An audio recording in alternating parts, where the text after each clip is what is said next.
ตุអីអ្នកស្រីរស់ស្រីសុធាបកស្រាយបទចម្រៀងបែបកំសត់ជូរចត់ប្រត់ប្រាស់ច្រើនម្លេះការពិតត្រូវបានលាតត្រដាងបងប្អូនគេថាតារាចម្រៀងឬក៏តារាសម្ដែងភាគច្រើនត្រូវតែដាក់មនោសញ្ចេតនាចូលតួឲ្យបានខ្លាំងទោះតួអីក៏យើងត្រូវសម្ដែងឲ្យបានសមពិសេសគឺសម្រាប់តារាចម្រៀងបើទោះបីជាមានទឹកដមពីរោះយ៉ាងណាក៏ដោយក៏ទាមទារការដាក់អារម្មណ៍ចូលតួឲ្យបានត្រូវតាមខ្លឹមសារនៃបទចម្រៀងដូចគ្នាទើបអាចឆក់ស្រូបបេះដូងអ្នកស្ដាប់បាន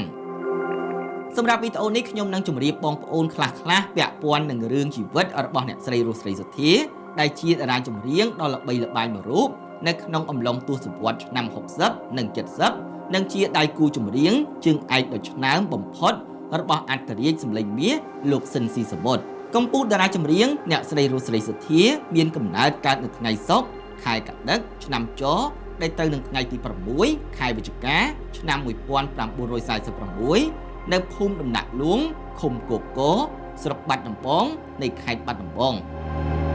បងប្អូនតែងស្គាល់ឃើញហើយថាអ្នកស្រីរស់ស្រីសុធាដែលជាតារាចម្រៀងខ្មែរដ៏ល្បីល្បាញរូបនេះមានទឹកដមសម្លេងពិរោះមិនធម្មតាពិសេសគឺអ្នកស្រីតែងច្រៀងបទកំសត់ជាច្រើនពេលនេះខ្ញុំសូមនិយាយពីប្រវត្តិសាវតារបស់អ្នកស្រីរស់ស្រីសុធាឬខ្ញុំសូមហៅថាលោកយាយតចោះថាតើខ្សែជីវិតកំសត់ព្រាត់ប្រាសស្នេហាចុកទ្រុំយ៉ាងណាខ្លះមិនដឹងថាតើជាតិមុនអ្នកចម្រៀងឯកផ្នែកស្ត្រីរូបនេះបានសាងកម្មពីអ្វីឲ្យពិតប្រាកដឡើយបានជាជាតិនេះអ្នកស្រីជួបតែស្នេហាព្រាត់ប្រាសអស់សង្ឃឹមបែបនេះ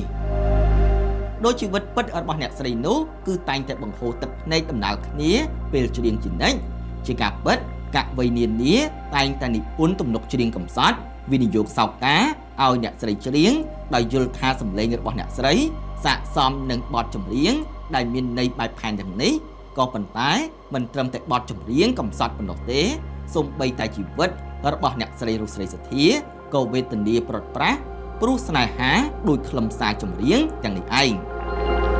ហេតុអីទើបបានជាអ្នកស្រីច្រៀងថតនៅក្នុងស្ទូឌីយោបើមិនប៉ះចំបទដែលកំសត់ជូរចត់ព្រាត់ប្រាសដោយជីវិតពិតរបស់អ្នកស្រីតែងតែបង្ហូរទឹកភ្នែកដំណើរគ្នានឹងពេលច្រៀងជានិច្ចបើយោងតាមសៀវភៅដែលមានចំណងជើងថាថ្ងៃលិចឯនាយសមុទ្រភាគទី7របស់លោកសេងតារាដែលគេស្គាល់ថាលោកគឺជាអ្នកនិពន្ធអ្នកស្រាវជ្រាវប្រវត្តិកវីអ្នកចម្រៀងនិងបទចម្រៀងខ្មែរនៅក្នុងឆ្នាំ1960និង70នោះសៀវភៅដែលមានចំណងជើងថាថ្ងៃលិចឯនាយសមុទ្រភាគទី7របស់លោកសេងតារារៀបរាប់នៃត្រង់ទំព័រទី18និង19ថាដូចជាពេលថតបទស្អែក1000ដងអ្នកស្រីច្រៀងមិនរួចពីក្បាលទំនុកដំបងឡើយពលគឺគ្រាន់តែច្រៀងថាកាត់ចិត្តមិនដេចបានធ្លាប់រស់នឹងគ្នាអ្នកស្រីអួលដើមកហូរទឹកភ្នែកច្រៀងលេងកើតតែម្ដងទម្រាំតែបទចម្រៀងនេះចប់ជាស្ថាពរគឺចំណាយពេលតាំងពីព្រឹករហូតដល់ល្ងាចនេះជាការប្រាប់ឲ្យដឹងពីលោកហេងហួរវែងដែលជាអ្នកសម្រួលបទភ្លេងថតនេះនៅក្នុងឆ្នាំ1972ជាមួយនឹងលោកពៅស៊ីផូជាអ្នករៀបសម្រួលទំនុកច្រៀងនិងបទភ្លេងចំណែកឯលោកគង់ប៊ុនឈឿនក៏ធ្លាប់បានសរសេរនៅក្នុងសៀវភៅកំណាព្យស្នេហ៍មាសរបស់លោកដែរថាការដែលលោកយកបទជ្រោះពេជ្រចិន្តាអ្នកស្រីរស់ស្រីសុធាច្រៀងនៅក្នុងឆ្នាំ1974ពេលថតបទនោះបណ្ដាអ្នកស្រីរស់ស្រីសុធាហូរទឹកភ្នែកបណ្ដាទឹកភ្នែកដែលដក់នៅក្នុងរមុងភ្នែកបណ្ដានេះព្រោះតែទំនុកច្រៀងដែលលោកនិពន្ធនេះដុនលងដុនលោចដូចជាប្រវត្តិអ្នកស្រីពេករីឯលោកអែលប៊ុនណាក៏ធ្លាប់មានប្រសាសន៍ប្រាប់លោកសេងតារាផ្ទាល់ផងដែរថាលោកបានអញ្ជើញអ្នកស្រីរស់ស្រីសុធាមកច្រៀងបទប៉ុន្មានខែទៀតទើបបងរៀបការនៅក្នុងឆ្នាំ1973ពេលនោះអ្នកស្រីច្រៀងផងយំផងដូចជាបទចម្រៀងរបស់កវីនិពន្ធខាងលើដែរពេលនេះលោកគឺមិនហ៊ាននិយាយអ្វីទាំងអស់ព្រោះដឹងថាអ្នកស្រីរស់ស្រីសុធាកំពុងតែជួតួហេតុនេះហើយទើបបានជាលោករងចាំទាល់តែបទចម្រៀងឯករូបនេះសម្រួលអារម្មណ៍ជាធម្មតាឡើងវិញទើបលោកប្រាប់ឲ្យក្រុមតន្ត្រីចាប់ប្រគំបទភ្លេងជាថ្មីហើយពេលនោះហើយលោកអ៊ុំដុរានៅទីនោះដែរលោកអ៊ុំដុរាជាអ្នកដែលកូនជលុងនៅក្នុងបទមួយនេះជាការរៀបរាប់របស់អ្នកនិពន្ធដែលនៅមានជីវិតក៏ប៉ុន្តែបើតាមការសន្និដ្ឋានមិនមែនមានតែបទចម្រៀងប៉ុណ្ណឹងនោះទេអ្នកស្រីរស់ស្រីសុធាច្រៀងផងយំផងក៏នៅតែមានបទចម្រៀងជាច្រើនបទទៀតដែលអាចជាដំណក់ទឹកភ្នែករបស់អ្នកស្រីរស់ស្រីសុធាដែលហូរស្រក់ផង